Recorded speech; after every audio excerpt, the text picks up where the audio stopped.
session. Today, I'd like to introduce some research and theory into the connection of mindfulness and the zone, and the practices that can help achieve enhanced performance. Mindfulness is a word that's been thrown around quite a bit these days, and I'm not a psychologist, so this will be more of a general talk focused mostly on athletic performance, and hopefully open your minds to explore this topic further in the coming days if it interests you. Being completely involved in activity for its own sake. The ego falls away, time flies, every action, movement, and thought follows inevitably from the previous one, like playing jazz. Your whole being is involved and you're using your skill to the utmost.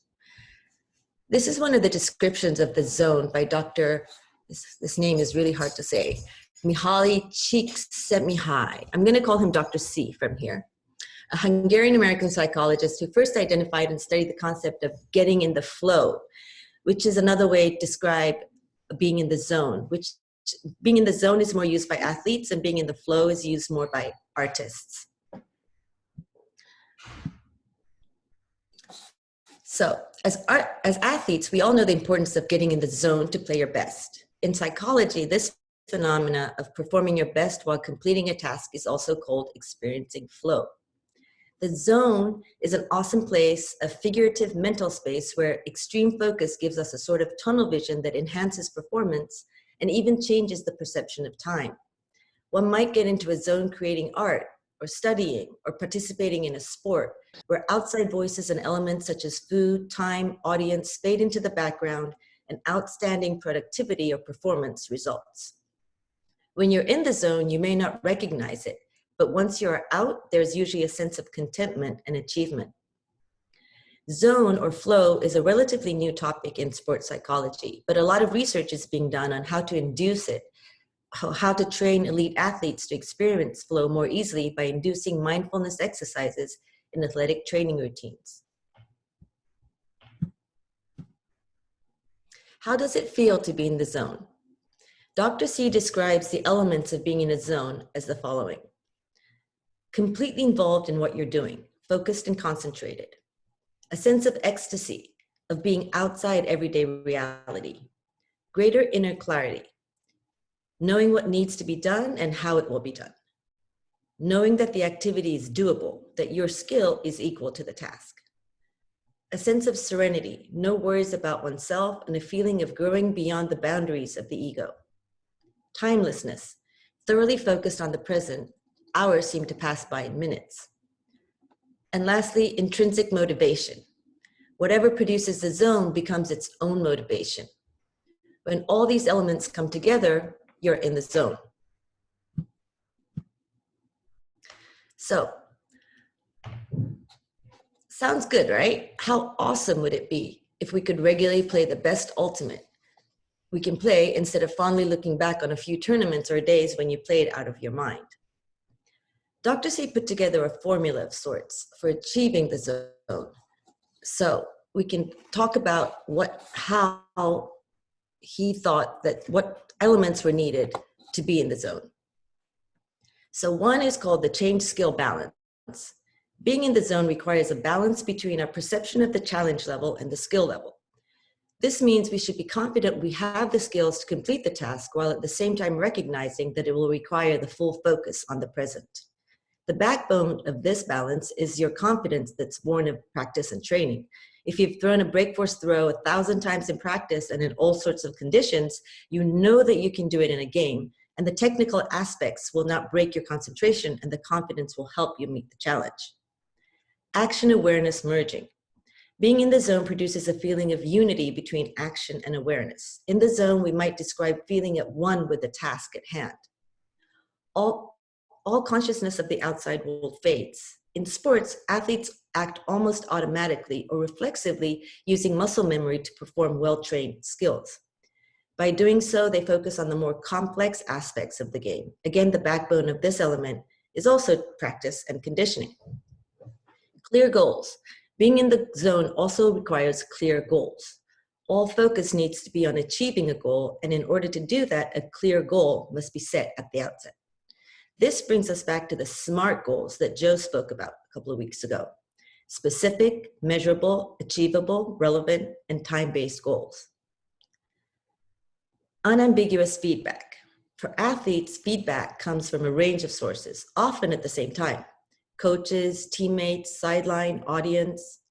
Clear, constructive feedback can clear your mind and facilitate getting in the zone while tuning out other voices.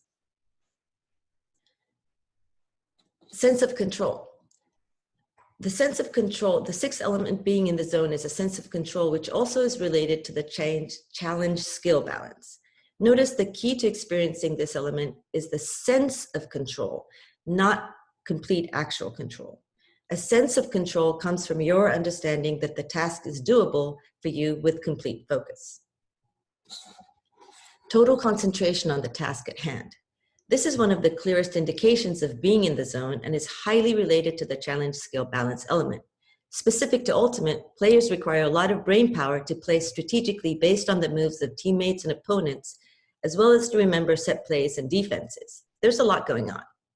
Here again, the backbone is practice. Knowing your own ability, your teammates' abilities, completely ensures focus in the midst of the chaos of the game.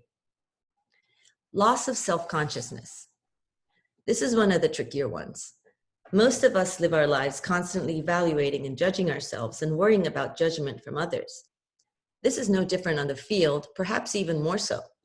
When you're self-conscious, you're distracted and unfocused. Athletes can have performance anxiety, especially before big games or tryouts. It's hard to break the habit of self-judging, but athletes must break this habit and let go of self-consciousness in order to get into the zone. Transformation of time. This refers to our concept of time while achieving the task. Being in the zone has the power to make us experience time as passing faster or slower than reality. For Ultimate players, this aspect could be tempered a little bit by the consciousness of things like time caps or time limits during the games. Autotelic experience. Autotelism is the belief that satisfying work is justification in and of itself. This autotelic personality traits include curiosity, persistence, low self-centeredness, and a desire to perform activities for intrinsic reasons, meaning for the sake of the activities themselves. People with autotelic traits can have some advantages in getting into the zone. Simply put, if you like to train and if you love Ultimate, then it's easier to get into the zone to play Ultimate. What stops us from getting into the zone?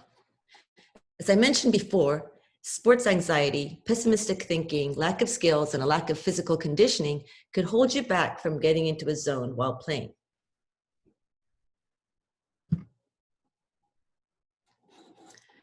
What is mindfulness?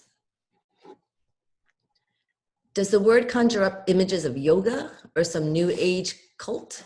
The word has been thrown around a bit, but I thought this summed it up pretty well. Mindfulness means maintaining a moment-by-moment awareness of our thoughts, feelings, bodily sensations, and the surrounding environment through a gentle, nurturing lens. Mindfulness also involves acceptance, meaning that we pay attention to our thoughts without judging them, without believing, for instance, that there's a right way or a wrong way to think or feel in a given moment. By having more awareness of your mind and body, you have more control over them. That's the thinking. In this presentation, let's think about mindfulness, mostly in the context of sports. How can mindfulness help? Specifically, help you reach the zone. I'll touch upon two exercises of mindfulness that seem relevant to getting to the zone performance: mindfulness meditation and mindfulness training. Research suggests that mindfulness meditation for athletes can help control negative thoughts and sports anxiety, which then allows the athlete to focus on their skills in the present moment and perform better. Research on mindfulness training has found that mindfulness training can facilitate mental and physical awareness, which in turn helps you reach your best performance.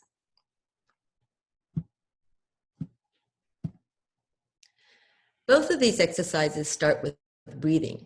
When you're stressed or overwhelmed, your breathing becomes shallow, your pulse rises, and this creates its own vicious cycle of bad performance.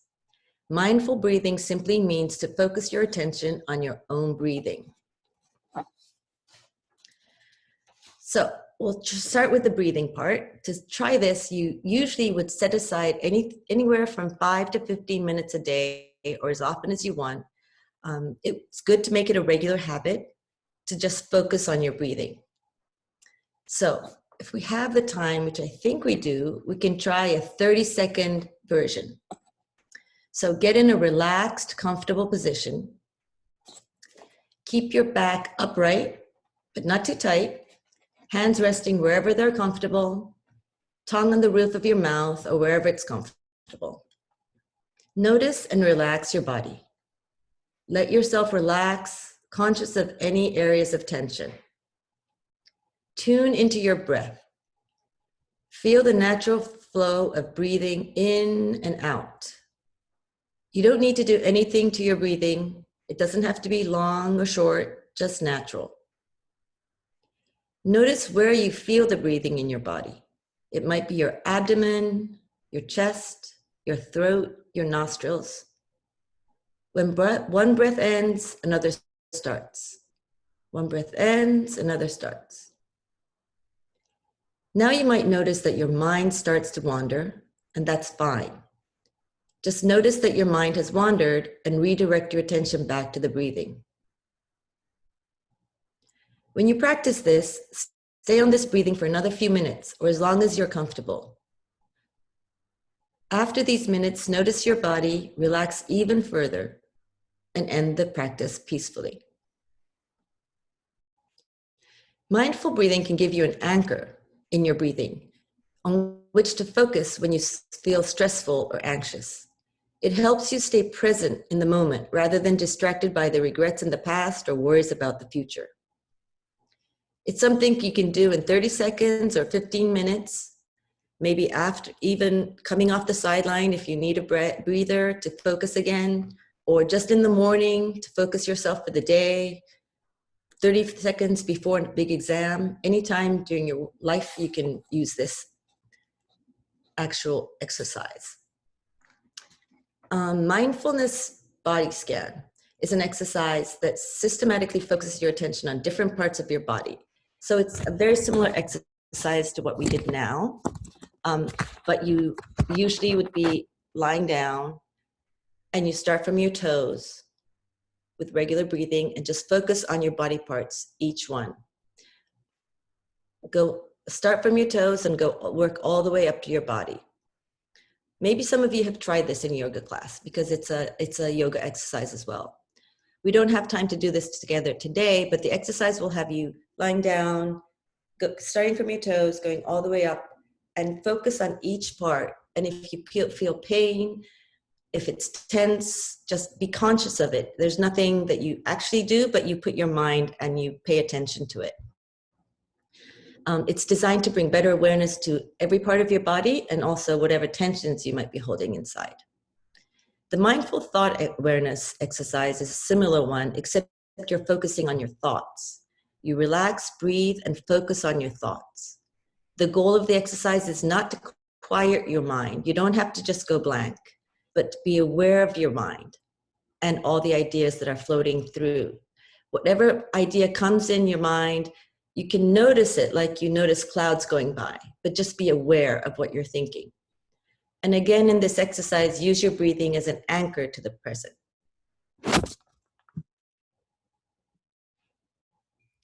So, one of the most intriguing parts of Dr. C's work is that he studies the zone or the flow not as a means to enhance performance or mental strength or mindfulness, much less athletic performance, but in search of human happiness. He was actually a scholar in what makes humans happy. He grew up in post-World War II and saw devastation and unhappiness, and he decided to study what makes humans happy. And during these studies, he found out that people, whatever they were in, whatever their professions were, whatever they did in life, felt more happiness and contentment with life when they experienced getting in the flow, or what we think of as getting in the zone. And as ultimate players, it's actually not hard to relate. Think back on a game or a tournament or even a practice in which you felt that you played your absolute best out of your mind. Every throw worked, you caught everything, you got more layout blocks than ever before. you probably still remember the feeling of euphoria that wasn't diminished by the actual results of the game, whether you won or lost. You knew you did your super best and it really made you happy. That's when you were in the zone. So wouldn't it be great if you can replicate that experience or even enhance the possibility of making it happen again? During these awful times when we don't know when and how we'll be playing again, it gets harder and harder to stay happy and healthy, much less mentally focused to high-level competition.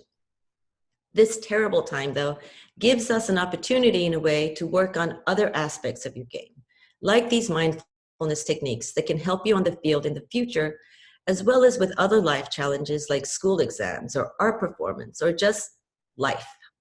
So do what works for you. There's a mountain of literature out there, so tailor make it to what feels right for you and just try it. Also, don't ignore other life factors that are the building blocks of your performance, like nutrition, sleep, intellectual stimulus, and physical training. Especially the sleep part is very important. One day soon, we'll start Ultimate again. In the meantime, give this mindfulness business a try. I tried to keep the psychological mumbo jumbo out of it. I think that if you spend 10, 15 minutes a day working on it, it could even lead you to greater happiness. So why not try it?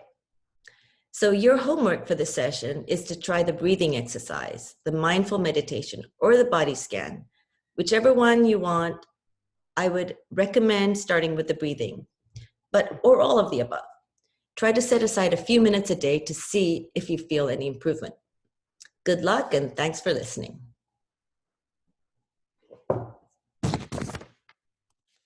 Okay, how do I go back? Stop share.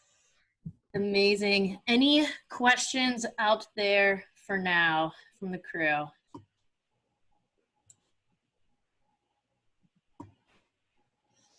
Awesome. All right. Well, do you mind if I time in real quick? Mm-hmm. There's one like really big piece that Asako said at the beginning and alluded to a little bit in between, but I think it's really important for us to kind of maybe take 3 or 4 minutes to think about like athletes as creative individuals, right? Look at like, performance-based sports like gymnastics or, figure skating where they're getting assessed and win or lose based on, arm position and how well they, where a certain leg or foot was. Okay, obviously there's creativity in that. And like, if you go all the way to the other end of the spectrum, which is like true sports, which is like rowing, track and field, which is like, what is your time you won or lost based on that? There's kind of a spectrum of creativity that happens in there. And we're like, as Frisbee players, kind of right in the middle. And so like, think about it for a second. If like a painter, if their medium is paint and canvas, or like a jazz player is, a saxophone, is their medium, what is our medium? Like what are the tools that we use to be creative? And if you take a couple seconds to think about that, you're going to come up with some pretty, simple answers like your body, right? Mm-hmm. Frisbee. But there's also some more subtle answers like defenders or your own teammates, right, are also your kind of mediums. And it still requires you to be creative. And I think that, last week we talked about like going into a big game, how do you stay focused on your performance, not on the outcome? One of the ways to do that is focus on that creativity, right? Is to focus on like, this is the problem or this is the thing that's in front of me and I just need to solve this one problem. And that's really what mindfulness is I'm going to find a way to express myself or use this Frisbee or manipulate this defender using my body in a creative way to beat this one mark. And then we'll do that again and again and again. The outcome will be whatever it was. And Asako again alluded to that too, about like, if you're in the zone or as she said, artists are like in the flow, it's like it just happens. J.K. Rowling and there's a band called Death Cab for Cutie. I don't know if you know who they are, but the way they describe it is like, it's already written. I'm just like expressing it. And I think that when you play Frisbee, like when you're in the zone, that's really how it does feel. It's about like expressing yourself creatively and using practice to be creative as well. Is I think a good way to be mindful. Thanks, Laura. I appreciate that. I love that idea of like athletes being creative. We so often think about it like we're, jocks. We're not. We're creative too.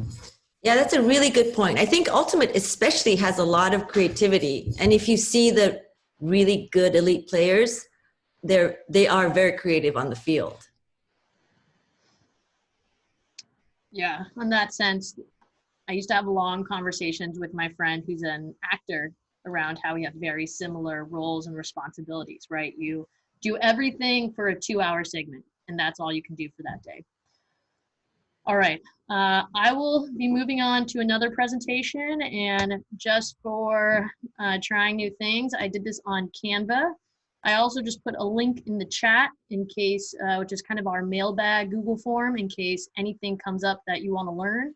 We want to make next week really tailored to you all. So if there's anything maybe related to mental game, or if you have any questions around different strategies or zones out there, etc., throw it in that mailbag and we'll get back to that next week.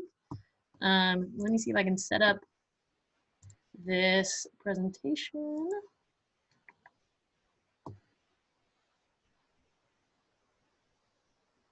Audience window.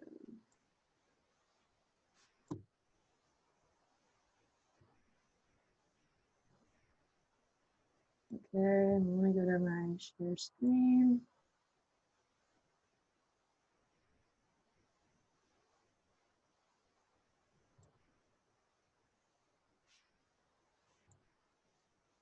Okay, do you see that screen? Cool. Okay, so Asako talked a lot about this concept of zone, and we're gonna dive into now this concept of getting into the zone. How do we start to train that? How do we start to work on that? And so if you don't have a pen and paper with you right now, go ahead and quickly grab one. We're gonna start off as we do here and with the visualization. The first thing, so I'll give you a couple seconds. Okay, so go ahead and close your eyes. Similar to what Asako just said, think about when you were playing your best ultimate. Maybe it was the best game you ever played. Maybe you just made a big play. You might just be playing consistently, throwing completion after completion after completion. Your cuts are sharp. You're shutting down your mark while playing defense. Think about your top moments. Think about what your teammates are doing. Think about what the field looks like. Think about what it feels like. Maybe you're wearing your lucky hat or whatever it is. Now open your eyes, and on your piece of paper, I want you to write down notes for the following prompts as I read them. So, what are you doing? What are you wearing? What are you feeling? What does it sound like? What does it smell like? What are your teammates doing on the field? What are your teammates doing off the field? And I'll go ahead and reread that just in case you need a second time, because I know I'm going slightly fast. So write down thinking about what are you doing? What are you wearing? What are you feeling? What does it sound like? What does it smell like? What are your teammates doing on the field? What are your teammates doing off the field? And once you have that list, go ahead and put it to the side. We'll come back to it later.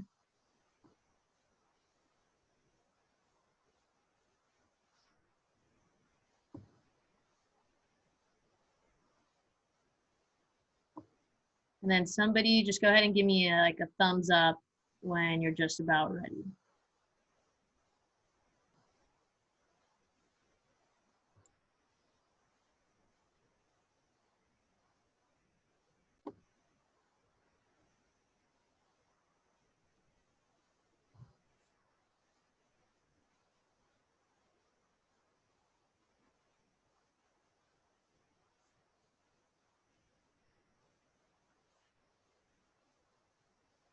Okay. So we'll go ahead and get started. If you're still working on it, just go ahead and keep kind of writing down notes. This is the idea of today's presentation, is to really give you tools and strategies that you will be using consistently. Because when we think about getting into the zone, that's going to change as you change as a player. And our responsibility as players is to adjust our mental game and our warm-ups as we adjust, right? That's part of the growth of becoming a great player. And at the end of the day, there are uncontrollables, right? And there are controllables. And so we think about uncontrollables as our opponent. We think about the weather. We think about when we're playing. We think about where we're playing, who is watching us play, right? And our controls really being our body and our mind.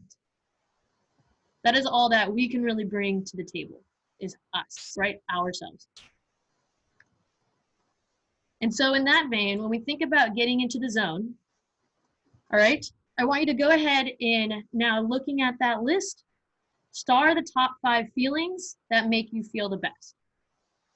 The top 5 that stand out to you as the most visceral, right? The ones that you could not lose without.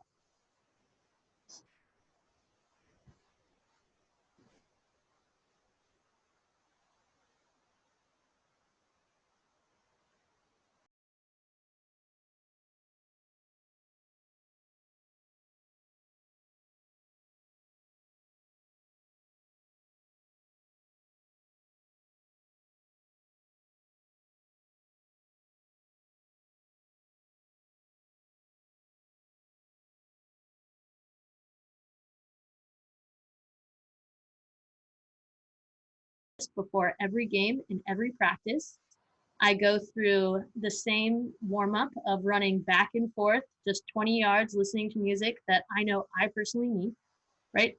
I am throwing, I'm working on my footwork, and that as long as I can do these 5 things, I know that I can get myself into the zone, right?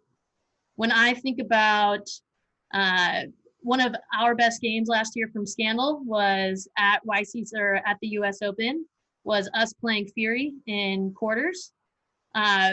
All we had to do and focus on as players was just playing. Everyone was tuned in. We arrived at the field. We did what we needed to do. We warmed up together as a team. We played our game. Our coach was coaching us and coaching us through adjustments, so that all we had to do was focus on what we needed individually to get into the zone. And to think about this pattern, right, of you arrive at the field, you have time for yourself, you have time together, you play the game, that pattern, right, pregame is gonna happen every single time, no matter what.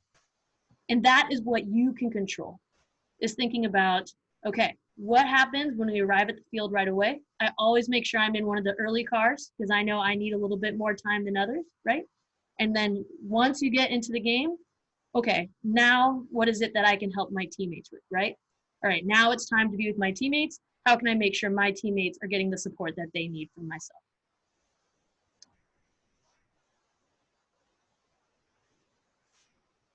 And that's where we start to think about triggers, all right? So these triggers are, again, the routine of what we're training for, right? So we think about before an Olympic game, right? Athletes know they only get one every 4 years. So everything they are doing in those 4 years is to train for that moment. YCCs, we get about, I think, 7 games total. So everything that we're doing, right, in this summer to train for that moment, even though it's slightly postponed, is to make sure that we are showing up present and at our best in every single game. So I want you to think about these prompts now, and I want you to personally go ahead and note, what are you doing the night before a tournament? So write this down on your paper. What are you doing the morning before a tournament? So whether it's right when you wake up, what is your routine? What are you doing right before team time? So when we get to the field and everybody has a second to themselves, maybe while you're getting your shoes on, getting your, I like to wear eye black, getting your eye black on, whatever it is. What do you do right before team time, right? And then what do you do right before the game starts? Great players don't just come from great moments. They come from little moments that build up over time, that they have practiced time and time again to play consistently in big games. Yes, sometimes we get lucky, right? Sometimes we make a great play that we didn't know we could make. To maintain that consistency is through training the little things. So why do I tie my shoes so tightly? Or why do I focus on tying my shoes? For me, right? This is a personal thing. It's going to be different for everyone because I have to make sure my cleats work. If I know that my cleats work and I can cut in them and I feel good, I know that I can play. And if I warm up my footwork, I know that I'm going to play great handler defense, right? That is my role. That is how I contribute. That is my focus in the game. And if I can make sure that I'm doing everything I need to do to be in that zone, then that means when I get on the field, all I'm thinking about is who I'm marking and I can trust that I have done everything I need to do just to respond and to take away their primary roles, right, as a handler defender. End zone offense, right? One of the biggest things we think about, everybody loves to win, I love to win. Part of that winning comes from scoring and having consistent end zone offense, right? So as a coach too, am I focusing right here on coaching a strategy for end zone? As a player then thinking, okay, we have a strategy for end zone. My job is to make sure I am moving and working in that strategy as we have practiced, right? That is the zone state for that specific moment. Now what you've just written out, I want you to think about it as data. If you're looking at it and being like, that's not really specific, or maybe it's, you're thinking about it and you're not always sticking to that routine before a game, think about why not. Think about what you can put into that routine, right? Think about what would be helpful. This routine, this essential an hour and a half before a game / 24 hours before a game is the same 24 hours before a game that every single other player has. And right now, whether or not, whether or not we get to play YCCs, we get to play Ultimate at some point, right? And we get the opportunity to be great players. And that comes from training what we need to make ourselves get to that level. And that's going to change too, right? Music will change on our playlist. I listen to the same playlist every single time. I will add a song here and there depending on what the situation is, right? And we need to adapt and grow as we adapt and grow. And that's something not to beat ourselves up on, but to just learn through the process and thinking, okay, maybe X happened and I need to adjust. And then we go back to this list that we just wrote out about what are we doing before a game? What are we doing the night before? And maybe we're looking at that and saying, those chips I had at 9:30 p.m. last night didn't really make me feel good this morning. Maybe I'm going to cut that out. I cut out like my diet. I'm no gluten, no dairy, no sugar before like the week before a game. That makes me feel good. That's how I got to do it. But that's like a me thing, right? Everybody's going to feel different. I know people who eat Cheetos. I think Cleef, he eats Cheetos and then goes plays, right? Like he's casual about that. He's Cleef. But think about this, these prompts, this routine that you're creating for yourself, because this is really what is going to allow you to get into the zone.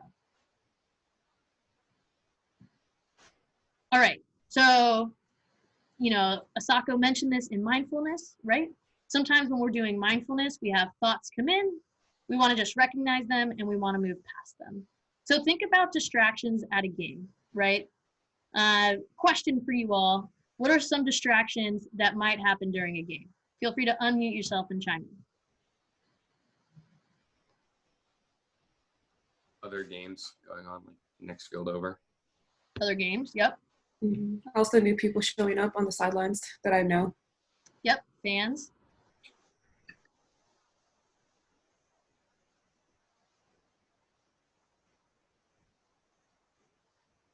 Those are big ones that are at the game. So if there's other games going on, Ultimate is a tournament sport, right? Very rarely do we play at a field that there's no other games right next to us. We have a lot of fans. YCC tends to get a lot of fans out, which is awesome, right? Family comes out. They want to talk to you. They want to see you. Maybe they haven't seen you in a while. Maybe you have a significant other that doesn't play Ultimate or isn't at that tournament, right? Or you have friends who don't play Ultimate and aren't at that tournament, and they maybe are texting you throughout the game. The world is happening. I know we like to think that when we play Ultimate, it's not real life, but you know, we live in political bodies. We play a sport. Sports are political. That's just a nature of the action, right? And so all those politics tend to come to the field as well. And how do we either silence them out for the time being or be at peace for what they are for that game, right? Anything that happens literally an inch beyond the sideline of the field, right? So if we think about YCCs, you have the field, you have the extra space for players, right? Anything beyond that side, anything beyond that,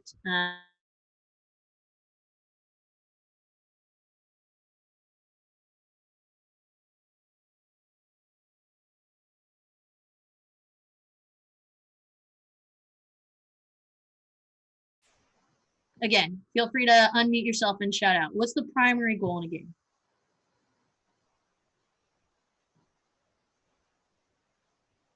Not a trick question, I promise. Work better with your team. Yeah. Win.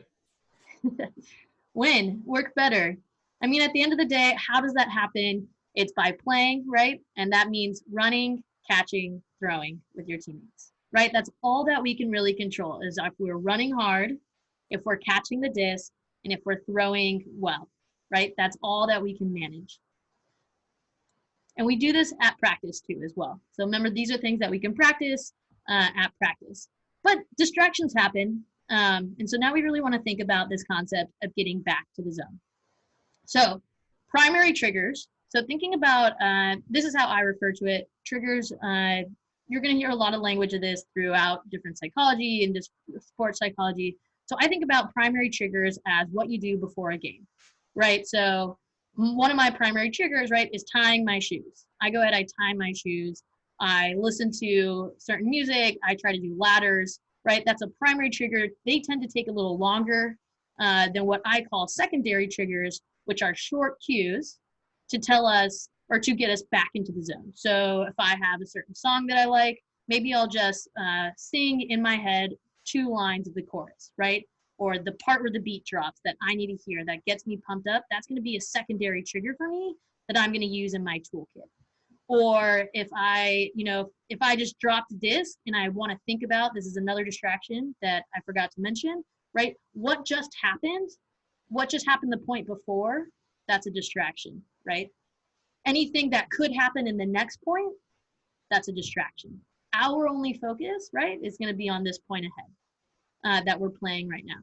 So if I just came off, I just dropped the disc, I'm thinking, oh my gosh, I'm a terrible thrower.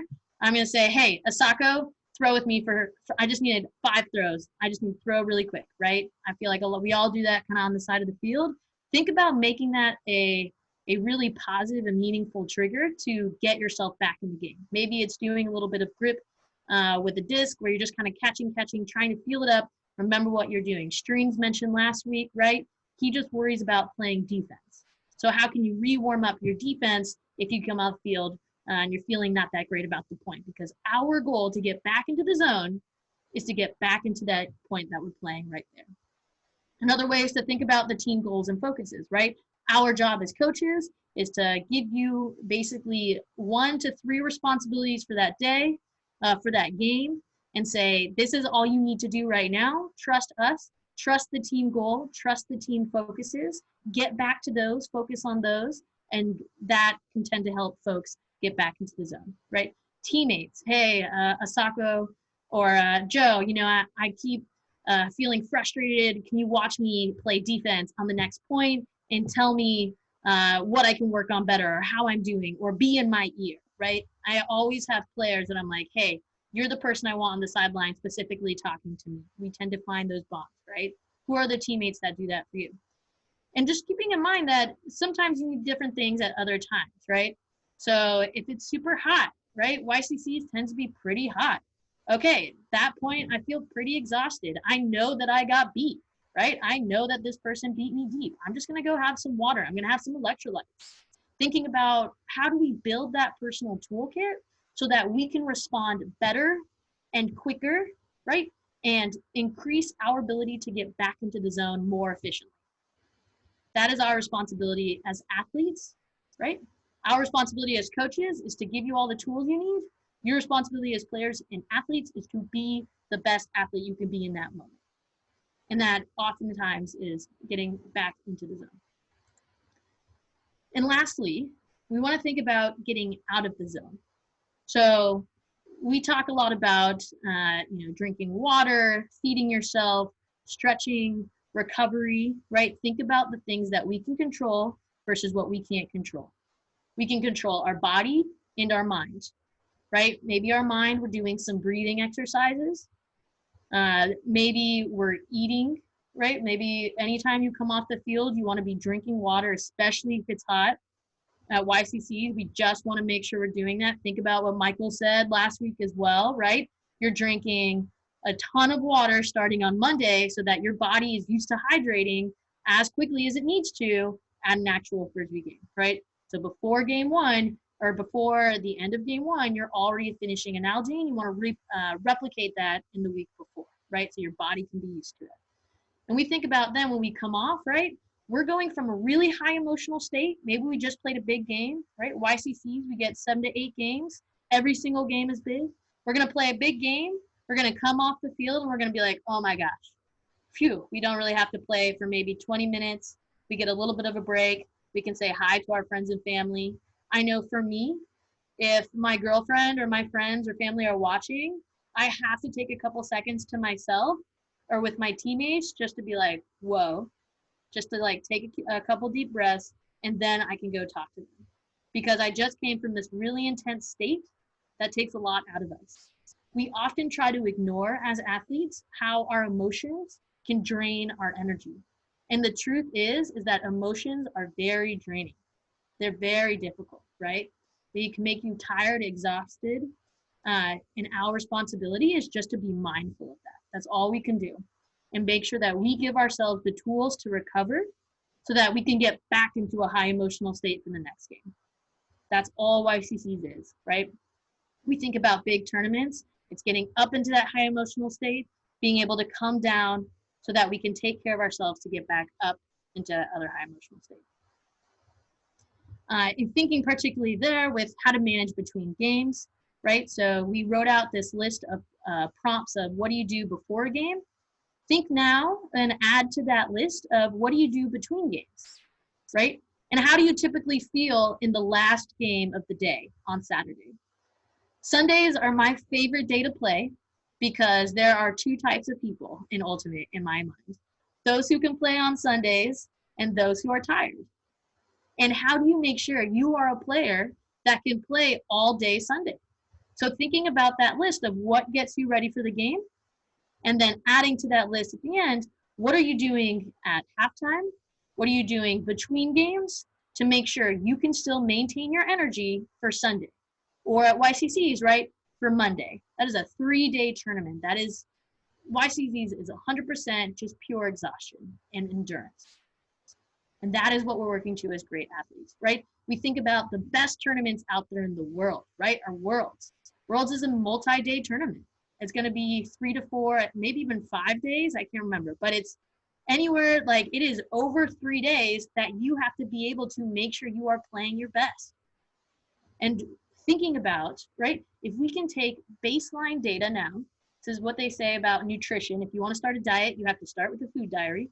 So if we can start with a mental game prep diary now and have our prompts all written out, and then from there, as we grow and we adjust as players, that's where we can adapt and learn and prime and hone those skills so that every single game that you play from here on out, you are able to make that mental game prep even better.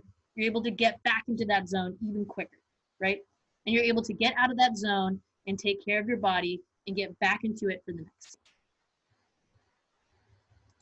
So, any questions?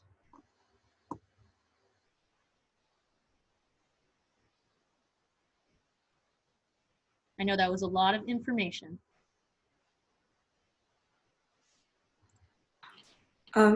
do you have any suggestions as to ways that we can practice these things or just go through the steps, since we don't have like pre-game or post-game or in-betweens to work with right now? Right now, yes. So visualization is 100% going to be your tool. That is really all that we can do. That's not all we can do right now. But thinking about visualization as, okay, at some point, we're going to get back on that field. We're going to get back out there to playing, right? And we're going to be able to, and we're going to have to go through these steps. So if we think about, if you want to start any routine or any habit, think about, you know what, I miss practice these days, so I'm trying to recreate those practice setups in my mind or in my workouts, right? Can I just like put 2 hours away on my calendar and I'm doing something that is related to my benefit as a player? So that is one. Another one is thinking the next time you're training, right? Think about how are you warming up for that training, right? Are you going to sleep early? Are you waking up early the next day to go ahead and train, right? YCC's games usually start around 9 a.m. or 10 a.m., 9 a.m., I think, usually. So are you going to wake up at 7 a.m. and train? Maybe not now because it's hard to replicate, right? But how do we think about, okay, what playlist are you listening to? What are you drinking water right before you work out? How are you helping yourself have the best workout that you can so that you can then take that same feeling to a game, right? I think that's a big one for me right now is I'm thinking about what do I need to be a great player? And I've really taken my training kind of back a few months, right? Thinking a little bit more towards not only off-season workouts, but also mental workouts and thinking about strategy workouts. What strategies am I a little unclear about? So talking to my friends, learning new defenses, going through new theories, watching new games. We can work all of these kind of mental sides really well here. And thinking about then when I get into a game and my coach is saying, okay, sag off, sag off, sag off as a handler defender, right? How can I be a better handler defender and thinking about the angles, right? Or that, so I can hop off and then hop back. That's a very specific thing for a handler defender. For me, I'm a little biased, but I think the biggest thing is being able to visualize what role you might be playing and how you're going to warm up for that role. And the other part too is exploring how are you eating, right? Like I am taking a food diary right now more so than I have in the past just because I have an opportunity to, right? So what can we start to use that time for? But I'll also open it up if any other coaches have ideas around practicing that right now. Yeah, building off of what Laurel was saying, like when she does her cues or when she's trying to visualize and get ready for game, like tying her shoe or tying her cleats, and they want to be tight because she knows if her cleats are tight, then she can cut well. Think of a specific thing like that. Think of what you do well on the field or maybe some issues you've had on the field, whether personal example, like I have some nerves right before I get on the field, especially if I'm ever put on an O-line, because it's like I don't want to turn the disc over and it's windy. So something that my coach told me to do was, crouch down, grab some grass, like feel it in your hands, let it go, see where the wind takes it. And that was a good way for me to center myself, but also at the same time see where the wind was going and know how to adjust my throws like that. So don't be afraid to get really specific with the things you need to do to get yourself mentally prepared. Really try to identify what it is that will help you and try to do those things. Just to add on to that, I think it's really hard to recreate the kind of the intensity or the nerves, like you said, or the butterflies. But you can make it kind of a fun challenge if you go to the park to exercise. For example, Lee and I went to the park yesterday and we were carrying around logs and trying log squats with, or using the steps to do jumping exercises and things like that. And you can kind of make a little game out of it where each exercise could be a separate game of sorts. So you psych yourself up for the next one and you challenge yourself and see how well you can do, and then kind of tone down and then psych yourself up for the next one. do jumping squats or whatever they are. And just in small ways, if you can recreate it and keep your mind on it, it could be helpful, I think, in everyday life.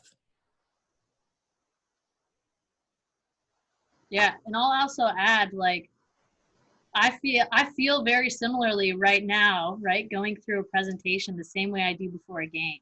I know I'm going to do well, but I still get the like butterflies of warming up, right? And I think right now it's so hard because we've lost, we've, in so many ways we can't play, or we just can't play ultimate, right? We lose that team aspect. We lose the kind of hustle and bustle of going in, whether or not we make a great play, somebody is right there for you. And I would really encourage all of you to take the time to think about, you know, what other activities you can do that recreate that creativity and that nerves, and something that's going to allow you to step outside your comfort zone, right? There's so many things we have to do as adults, whether it's saying something emotional or something that scares us to people, and being able to encourage yourself to step out and do that is going to have great repercussions for when you're able to get back to ultimate, because then we're just going through the motions and doing the thing that we love. But if we can just kind of recognize, right, what activities out there we either kind of know, but we can learn more, and allow ourselves to feel the same kind of jitters that you might before a game, even though it's a different activity, I think is a really powerful translation and something that's really going to help folks even in the real world. Yeah, I think, you know, a lot of, there are definitely some days where I think that I personally wake up and feel like I've just been spinning my wheels, you know, like it's like I feel like I'm stuck, like I'm trying to do stuff every day, but I feel like I'm not really getting anywhere. And I really agree that like self-improvement is really what we're talking about here, and finding a way to like, you know, add on to who you are and make yourself a better person, and finding other ways to do that that aren't frisbee, I think are valuable. You know, like try to pick up something that like Laurel is saying, expands your comfort zone. And, you know, like I'm going to struggle with this for a while, and that's okay. And it's not going to directly transfer, you know, like it's not going to make your flicks go further, but it will, like going through those struggles, I do think is good. It's like kind of like pruning a tree, right? Like you cut a tree back so that it grows back fuller. And I think that sometimes that pruning, well, where we're at right now, that pruning might look a little bit funnier than usual, but it still works.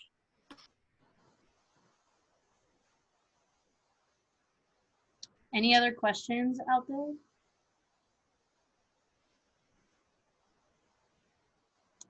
And I will say on that last note, I know it's getting close to 11.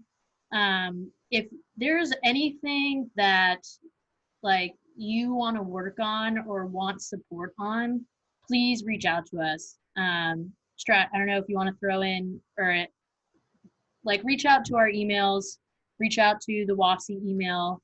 I know for me, I'm big on like women in business, mentoring other women in business, but at the same time, like we as coaches know that our job this summer was to be your coach in any way possible, and we are still here and mentally happy to help in any capacity. So if you are like, what is going on, right? Or what do I do? What do I try something new?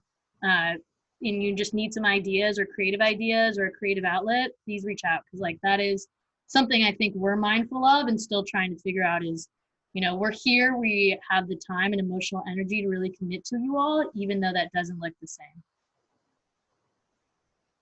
Yeah, thank you, Laurel and Asako, for your presentation today, and thank you all for joining us. We'll have more of these events and virtual engagement opportunities throughout the summer. If you want the slides from today's event, you can go to tinyurl.com/inthezone and share with us your contact information, especially if you want to hear from the coaches or the leaders from today's presentation. We'll have another session next Saturday, 10 a.m., same time. We'll be doing a mailbag, defense, workouts, and there'll be a surprise special guest. So tune in next Saturday. Yeah, and if you haven't yet, go ahead and put any questions or things that you might want to go over next weekend in that mailbag Google form in the chat as well. Awesome. Thank you all so much for joining. Have a great week, everybody. Thank you. Bye.